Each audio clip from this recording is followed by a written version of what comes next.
Хорошие отношения со взрослыми детьми – это показатель правильного воспитания до 14 лет. Почему до 14 лет?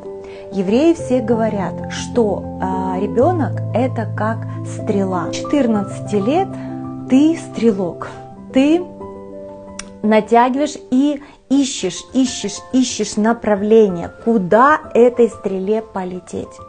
Но после 14 лет считается, что стрела уже выпущена.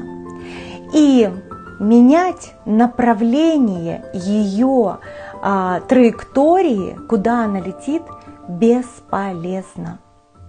Единственное, что можно, это очень тяжело, но можно, это молиться о том, чтобы эта траектория по милости Божьей поменялась.